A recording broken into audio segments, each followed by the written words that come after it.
Bom dia, meu nome é João Vitor e juntamente comigo temos Joliver, Luiz Henrique, temos Júlia, Maria Clara e Letícia Alves. Hoje viemos apresentar sobre o trabalho de aquicultura continental juntamente com física, falando sobre vasos comunicantes e sistema de Monge. Puxa a vinheta.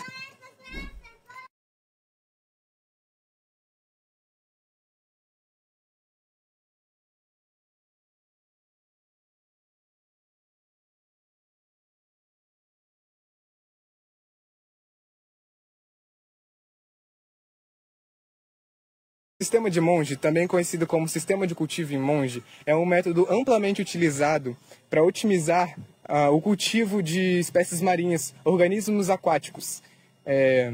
Esse tipo de cultivo ele é um conjunto de técnicas que são utilizadas principalmente no sistema de cultivo intensivo. Mas o que exatamente significa a palavra monge? A palavra monge, nesse contexto, refere-se a uma estrutura ou técnica específica para melhorar as condições do cultivo, as condições da produção. Embora o termo sistema de Monge não seja amplamente conhecido em algumas literaturas, ele é um método que visa aumentar a produção, a sustentabilidade, assim como outros métodos, tipo o sistema RAS, que é a recirculação de água, e o sistema de fluxo contínuo. O sistema de Monge na aquicultura é uma estrutura para o escoamento e renovação da água. Existem diferentes tipos de monges, com vários tamanhos e mecanismos operacionais. Algumas características do sistema de Monge são: possuem frisos com telas para ajudar o escoamento da água, possuem uma comporta como guilhotina para ajudar a drenagem, possui uma tela que impede a fuga dos peixes durante a drenagem e possui uma escada para facilitar o acionamento dessa comporta.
Mas quais são as vantagens desse sistema de Monge?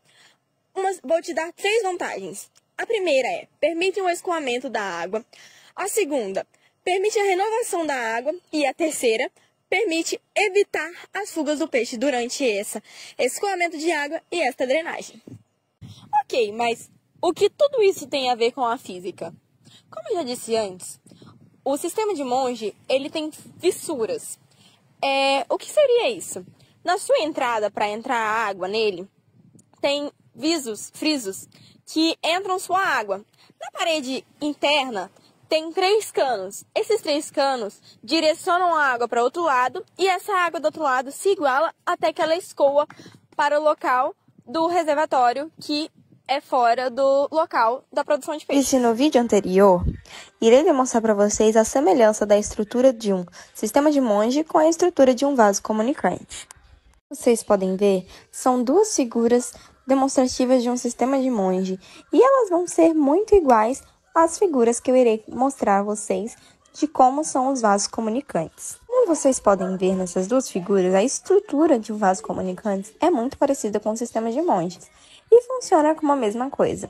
Um lado se enche de água, o outro lado se enche até se igualar.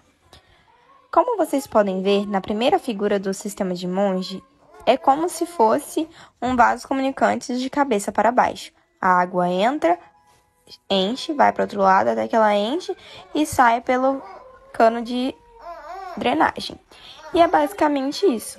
Por isso que o sistema de Monge é usado os vasos comunicantes.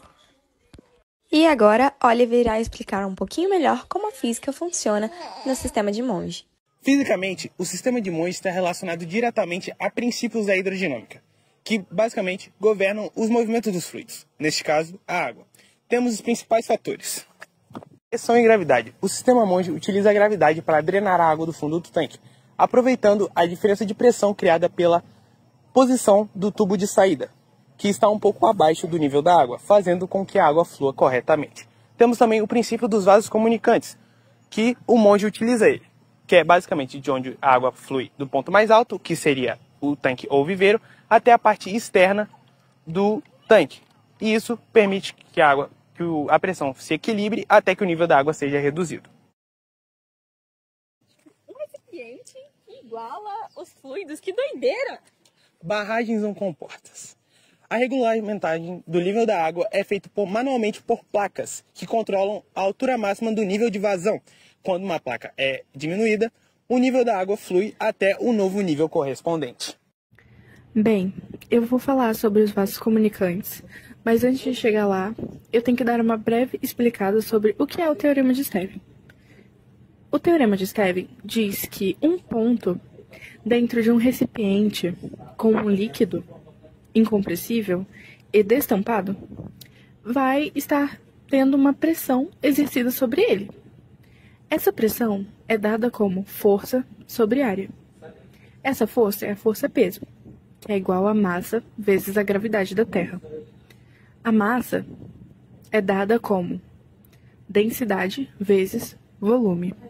E esse volume do recipiente, é igual a altura vezes a área.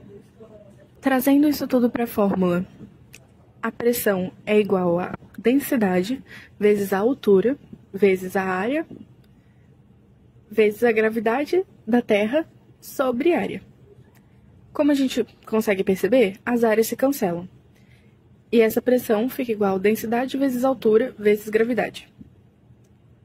Finalmente, podemos dizer que essa é a pressão hidrostática.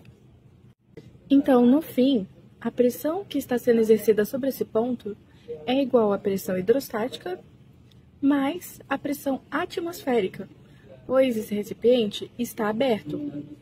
Ele não tem uma tampa, então a pressão atmosférica chega nele. Após entendermos um pouco sobre o Teorema de Stevin, podemos chegar no ponto principal, que são os vasos comunicantes. O que são vasos comunicantes? Os vasos comunicantes são dois ou mais vasos que não necessariamente precisam ter a mesma altura ou o mesmo formato, porém estão interligados entre si. Ou seja, o líquido que for colocado dentro deles, contanto que seja o mesmo líquido e nenhuma das pontas dos vasos esteja tapadas, eles vão estar em equilíbrio, porque a mesma pressão vai estar exercida neles. Mesmo que um vaso seja mais alto e o outro seja mais baixo, a altura do líquido vai ser a mesma dos dois lados.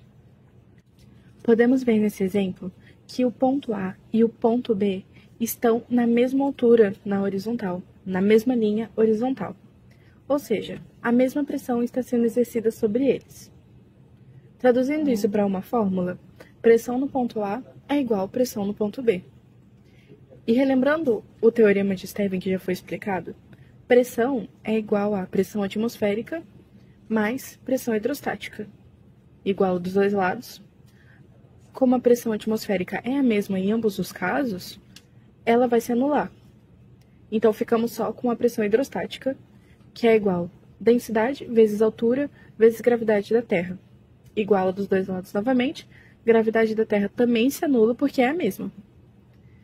A fórmula final que obtemos é densidade do ponto A vezes altura do ponto A é igual a densidade do ponto B vezes a altura do ponto B. Física aplicada na aquicultura auxilia ali na utilização de espaço de cultivo dos organismos aquáticos, ajudando também na sustentabilidade, criando sistemas de recirculação de água e fontes de energias renováveis. Além disso, ajuda também na rentabilidade e na eficiência do cultivo.